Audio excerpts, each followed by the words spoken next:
My name is Linda Parker, and I never imagined that one small moment inside the walls of my home would unravel such deep emotions, questions, and difficult choices for me and my family.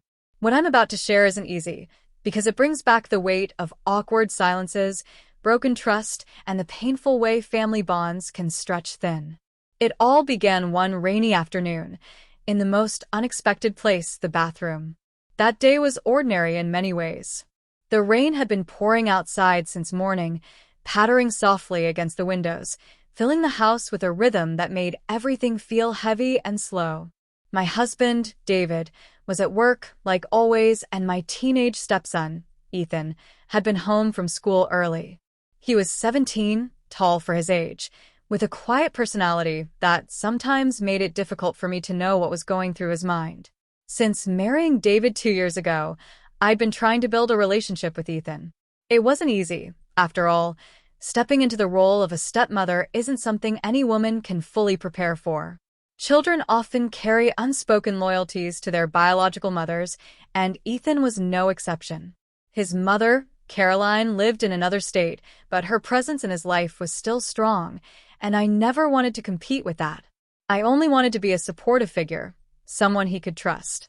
I remember finishing up chores that afternoon, folding laundry in the bedroom, and feeling the stickiness of humidity from the storm outside.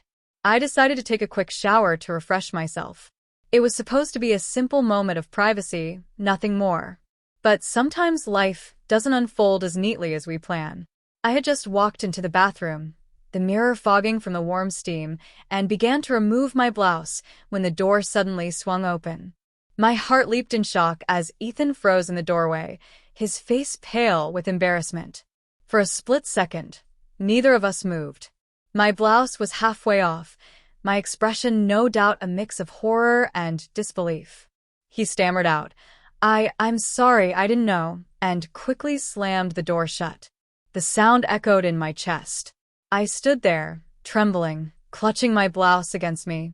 The room that was supposed to be safe and private had suddenly turned into a scene of awkward exposure. It wasn't his fault, I reminded myself again and again. It was an accident. But my mind couldn't stop spinning with questions. Why hadn't he knocked? Why hadn't I locked the door? And more importantly, how was I going to face him after this?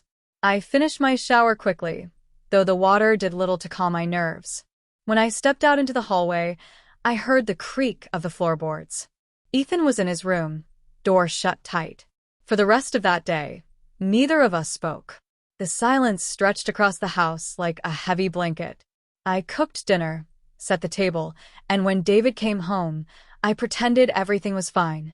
But I could feel Ethan's eyes on me, guilt-ridden, nervous, avoiding direct contact. I knew we couldn't just sweep it under the rug.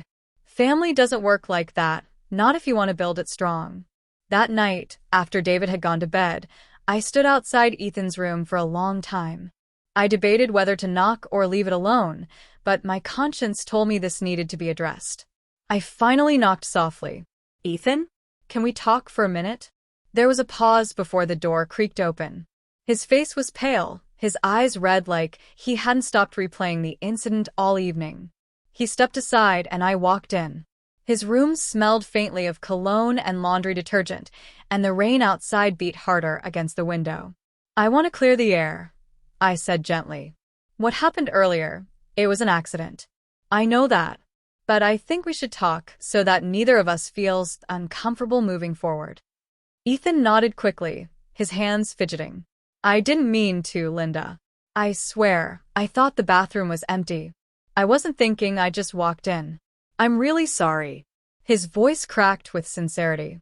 And in that moment, I realized just how fragile he still was, 17, caught between childhood and adulthood, trying to navigate feelings and situations far beyond his comfort. My heart softened. "I know you didn't mean to," I said. "I don't blame you. But from now on, let's both be careful. You knock before you enter a room, and I'll remember to lock the door. Deal?" He let out a nervous laugh, almost a sigh of relief, and nodded. "Deal." It could have ended there with a simple agreement. But life rarely ties itself into neat little bows. That incident was just the spark that lit a much deeper fire, one that exposed the cracks already hiding in our family.